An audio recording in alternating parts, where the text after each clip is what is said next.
नमस्कार दोस्तों, राधे राधे, हैप्पी दीपावली। दोस्तों, माता रानी को अपने घर में निवास स्थान बनाने के लिए उनको प्रिय भोग कौन सा है और कैसे कैसे उनको क्या क्या भोग लगाएं और कैसे इनका निवास स्थान अपने घर में परमानेंट कर ले। तो दोस्तों, कभी भी इन पे अधिकार ना जताएं, कभी भी इनको लॉकर में बंद ना करें, इनको खर्च करें, जरूरतमंद को भी दें, उनको भी खर्च करें, उनकी दिवाली पर भी उनको खुशियां दें, उनको मिठाइयां दें।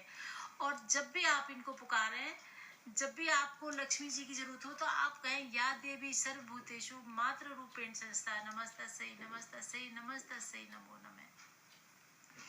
या देवी सर्वभूतेषु पुत्री रूपेण संस्था नमस्तस्यै नमस्तस्यै नमस्तस्यै नमो नमः।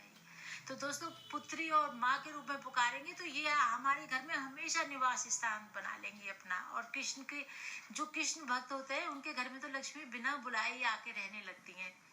तो कभी भी इनको अपनी अधिकार ना जताएं। अगर आप अधिकार जताएंगे तो ये आपको 2 लात मारकर भाग जाएंगी। तो इनके गृह लक्ष्मी के रूप में आप जैसे अपनी पत्नी के ऊपर अधिकार जताते हैं ना, कि पत्नी ये काम नहीं कर रही, वो नहीं कर रही, तो पत्नी को भी अगर आप गृह लक्ष्मी के रूप में प्यार से काम करवाएं, प्यार से उससे बोले, तो वही आपकी लक्ष्मी पत्नी के रूप में आपके लिए सब कुछ करेगी।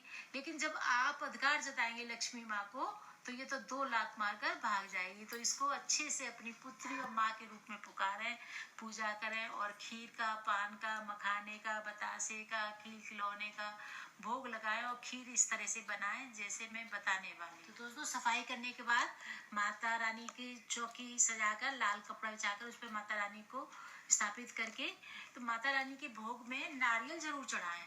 नारियल क्योंकि लक्ष्मी देवी का प्रतीक माना जाता है, तो नारियल जरूर चढ़ाएं, नारियल का भोग जरूर लगाएं माता रानी का। दूसरा, पान होता है, तो इन्हें मीठा पान बहुत पसंद है, लेकिन हम सादा पान भी इनके चरणों में अर्पित कर सकते हैं। दोस्तों, इनको मखाने बहुत पसंद है, क्योंकि मखाना कमल के फूल से के बीज से बनता है, इसलिए मखाने हल्के से घी में भूनकर जरूर इनको भोग लगाएं। और सत्यनारायण भगवान जो लक्ष्मी जी के विष्णु नारायण भगवान है, उनके भी प्रसाद में मखाने डालते हैं, चरणामृत जो पंचामृत बनाते हैं, फिर उनको नहलाते हैं तो चरणामृत बन जाता है। तो मखाने का भोग भी बहुत जरूर लगाएं माता रानी को प्रसन्न करने के लिए। और इनके लिए इनको खीर बहुत पसंद है, मोटे चावलों की खीर जरूर बनाएं, रात को भिगो दें, मतलब 5-6 घंटे, और 1-1.5 लीटर में सिर्फ 200 ग्राम चावल ही डालें। उसमें केसर जरूर डालें माता रानी की खीर में। तो खीर जरूर बनाएं, केसर डालें, इलायची डालें, हो सके तो आप शक्कर डालें, गुड़ की शक्कर बहुत पसंद है माता रानी को। तो खीर का भोग जरूर लगाएं।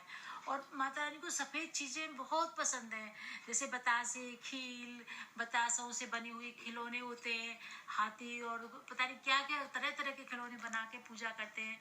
बतासे का संबंध दोस्तों सफ़ेद होती है ना, चंद्रमा से होता है, इसलिए माता रानी को ये बहुत पसंद है। तो बतासे का, खील का और ये खीर बनाएं बहुत स्वादिष्ट सी, इनका जरूर भोग लगाएं। खीर का तो बहुत ही जरूरी भोग लगाना है, माता एकदम खुश हो जाती है। और चीनी के खिलौनों को प्रसाद के रूप में चढ़ाते हैं, खीर और मिठाई के रूप में। और सफ़ेद वस्तुएं सारी माता रानी को बहुत ही पसंद है, तो ये जरूर भोग में लगाएं। लक्ष्मी जी को मीठा पान चढ़ाया जाता है, लेकिन मीठा पान अगर नहीं तो सादा पान ही उनको, लक्ष्मी जी को, गणेश जी को 5 पान मंगा लें, 5 सुपारी मंगा लें, तो हर एक पान पर 1-1 सुपारी रखकर इनको भोग लगाएं। इस तरह से आप माता रानी की पूजा भोग लगा सकते हैं खीर बनाकर, और माता रानी को प्रसन्न कर सकते हैं। और दोस्तों, हमेशा अपने घर में माता रानी को रखना है।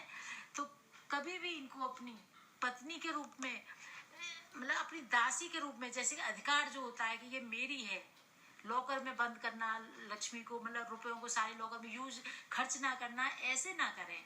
इनको जब भी हम पुकारें, रानी को जब भी हम पुकारें, माँ के रूप में, बेटी के रूप में और गृह लक्ष्मी के रूप में, इस तरह से माता रानी का निवास स्थान हमारे घर में ही रहता है।